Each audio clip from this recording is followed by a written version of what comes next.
et tous, aujourd'hui nous allons faire un repas à base de carottes où nous ne jetterons absolument rien. C'est un plat en fait pour rendre les gens aimables. Alors nous allons préparer nos carottes en deux façons. La première, nous allons préparer une carotte en sauce yakitori, c'est une sauce japonaise qui va nous permettre de donner une petite saveur sucrée à nos carottes. Alors surtout, n'épluchez pas vos carottes, ça ne servirait absolument à rien. Ça permet de garder en plus les vitamines.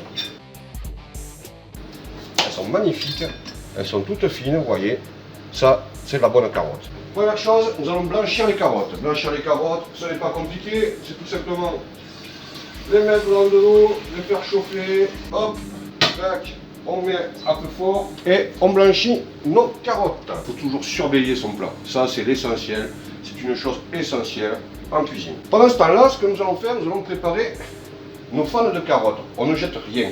Les fans de carottes vont nous permettre de faire un superbe pesto que je vous ferai déguster juste après. Pour faire notre pesto, tac, on enlève nos fans de carottes, on ne garde pas la tige bien évidemment, ce serait un peu costaud et un peu dur. Donc un pesto, c'est pas compliqué, huile d'olive, parmesan, poudre d'amande. Vous mettez ça au frigo et vous avez un superbe pesto que vous pouvez déguster à l'apéro, sur du pain, comme vous voulez en fait. Vous pouvez même le manger à la cuillère, c'est des choses assez intéressantes. Alors, deuxième étape pour notre pesto. Donc d'abord, on épluche 2 gousses d'ail que nous allons mixer.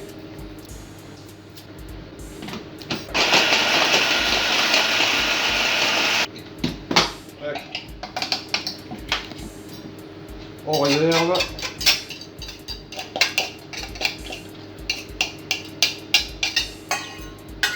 Tac. On réalise la même opération avec les fans. Alors.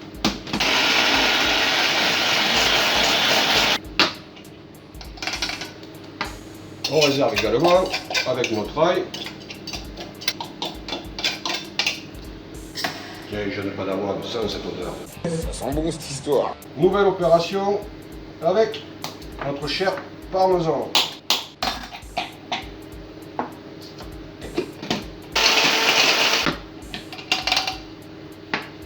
On réserve également avec le reste. Hop. Un petit peu de poudre d'amande. Pour finaliser notre pesto, nous rajoutons donc l'huile d'olive. Alors c'est un peu comme un maïté, hein. On ne suit pas la recette avec 3 grammes, 2 centilitres. Tac. Et voilà, nous obtenons un pesto de fans de carottes. Nous ne jetons rien, nous profitons de tout. Maintenant, vous laissez au frigo, vous pouvez le laisser un jour, 2 jours, il n'y a aucun souci. Mais c'est quelque chose qui se mange très très bien à l'apéritif, donc profitez-en. Voilà, nos carottes donc, ont été blanchies. Il faut les garder craquantes, il ne faut pas non plus que ce soit très très cuit, ça serait complètement dégueulasse. Donc première étape, huile d'olive dans une poêle. Tac.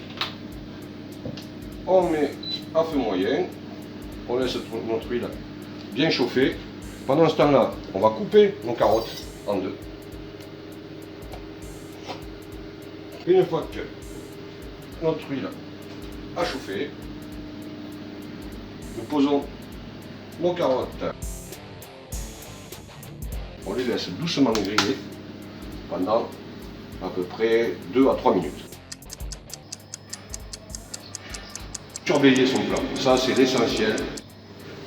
Donc, nos carottes ont bien frissonné dans l'huile d'olive. À ce moment-là, on rajoute notre sauce yakitori.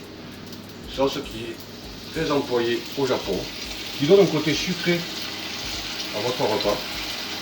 Et vous allez voir, vous allez pouvoir faire découvrir à vos enfants des légumes, surtout quand on sait que les enfants ont des problèmes pour manger des légumes. Mais cette petite recette va vous permettre vraiment d'apprécier une bonne petite carotte bien de chez nous, à la mode japonaise. Alors là, on peut s'apercevoir que nos carottes sont en train de caraméliser dans la sauce yakitori. Alors vous n'avez pas les odeurs, mais je peux vous certifier que c'est... Voilà, on fait en sorte que derrière toutes les carottes soient imprégnées. Voilà nos carottes qui sont prêtes. Et vous n'avez plus. Et voilà donc notre recette de carottes yakitori. Vous pouvez servir en entrée, avec un plat chaud, avec n'importe quel accompagnement. Une recette facile, des voyages culinaires, du limon. Table de fin.